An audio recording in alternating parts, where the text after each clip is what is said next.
அண்மைச் செய்தி.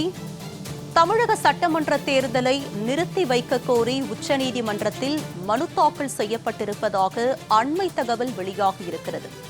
தமிழக சட்டமன்ற தேர்தலை நிறுத்தி வைக்க கோரி உச்சநீதிமன்றத்தில் மனு தாக்கல் செய்யப்பட்டிருப்பதாக அண்மை தகவல் வெளியாகியிருக்கிறது. மதுரையைச் சேர்ந்த சமூக ஆர்வலர் கே ரமேஷ் என்பவர் மனு தாக்கல் செய்திருக்கிறார். இது பற்றிய கூடுதல் விவரங்களுடன் இணைகிறார் எமது சிறப்பு செய்தியாளர் யோகேஸ்வரன். அவரிடம் விவரங்களை கேட்டு பெறலாம். யோகேஸ்வரன், சொல்லுங்க, தமிழக சட்டமன்ற தேர்தலை நிறுத்தி வைக்க கோரி மனு தாக்கல் செய்யப்பட்டிருக்கும் நிலையில் அவர் யார், எந்த பகுதியைச் சேர்ந்தவர், அதற்கான காரணம் என்ன?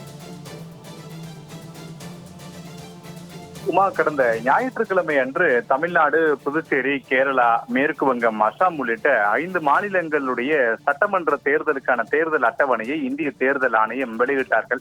இதில் ஏற்கனவே புதுச்சேரி, கேரளா மற்றும் அசாம் உள்ளிட்ட 3 மாநில யூனியன் பிரதேசங்களுக்கான வேட்புமனு தாக்கல் தொடங்கி நடைபெற்று வரக்கூடிய நிலையில இது அடுத்த வாரம் புதன்கிழமையோடு நிறைவடைய இருக்கிறது. இந்த நிலையில வரக்கூடிய 30ஆம் தேதி முதல் தமிழ்நாடு மற்றும் மேற்கு வங்க சட்டமன்ற தேர்தலுக்கான வேட்புமனு தாக்கல் செய்யக்கூடிய தேதி என்பது தொடங்குகிறது. ஏப்ரல் மாதம் 24ஆம் தேதி தமிழ்நாடு சட்டமன்ற தேர்தல் ஒரே கட்டமாக 234 தொகுதிகளுக்கும் நடைபெற இருக்கிறது. இந்த நிலையில்தான் உச்சநீதிமன்றத்தில் மதுரையை சேர்ந்த சமூக ஆர்வலர் கே ரமேஷ் என்பவர் ஒரு மனு ஒன்றை தாக்கல் செய்திருக்கிறார் தமிழ்நாடு சட்டமன்ற தேர்தல் தொடர்பாக. அதில் அவர் வைத்திருக்கக்கூடிய கோரிக்கை என்பது தமிழ்நாடு சட்டமன்ற தேர்தலுக்கு முக்கியத்துவம் வாய்ந்த ஒன்றாக மாறி இருக்கிறது. அவர் வைத்திருக்க கோரிக்கை என்னவென்றால், தமிழ்நாட்டுல சட்டம் ஒழுங்கு பாதிக்கப்பட்டிருக்கக்கூடிய நிலையில இந்த நேரத்துல சட்டமன்ற தேர்தலை நடத்துவது பொருத்தமாக இருக்காது. எனவே சட்டமன்ற தேர்தலை ஒத்திவைக்க கோரி அவர் கோரிக்கையாக அந்த மனு என்பதை தாக்கல் செய்திருக்கிறார். ஆன்லைன் மூலமாக உச்சநீதிமன்றத்தில் இந்த மனு தாக்கல் செய்யப்பட்டிருக்கக்கூடிய நிலையில அதனுடைய முழுமையான விவரங்கள் என்பது அந்த மனு இன்னும் நமக்கு கிடைக்கப்பெறவில்லை.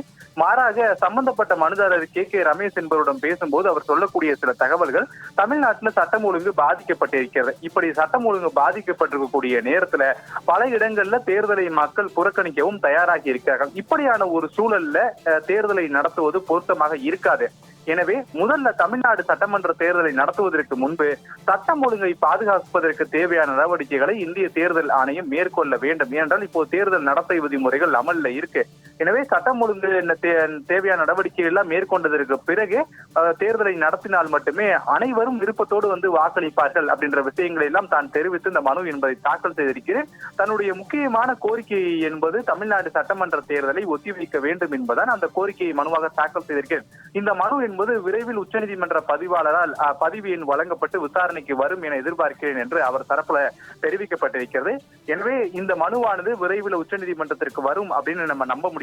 அதற்கான காரணம், சட்டமன்ற தேர்தலுக்கான வேட்புமனு தாக்கல் என்பது இன்னும் சில தினங்கள்ல தொடங்க இருக்கக்கூடிய நிலையில தமிழ்நாடு சட்டமன்ற தேர்தலையே ஒத்திவைக்க கோரி உச்சநீதிமன்றத்தில் இந்த மனு தாக்கல் செய்யப்பட்டிருப்பதன் காரணமாக இது சட்ட ரீதியிலான பல்வேறு சிக்கல்களை உட்படுத்த நேரிடும். எனவே உச்சநீதிமன்றத்துல இந்திய தேர்தல் ஆணையம் தரப்போ அல்லது மனுதாரர் தரப்போ இந்த மனுவை அவசர வழக்காக விசாரித்து இந்த மனு மீது விசாரணை தொடங்கவோ அல்லது முடித்து வைக்கவோ கோரிக்கை என்பதை வைப்பார்கள் அப்படின்றது எதிர்பார்க்கப்படுகிறது.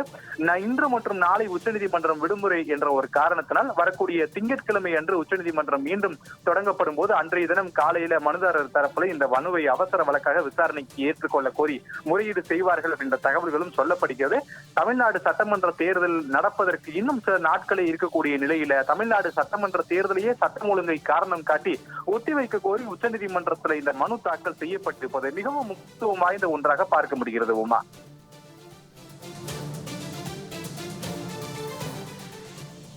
விரிவான விவரங்களுக்கு நன்றி யோகேஸ்வரன்.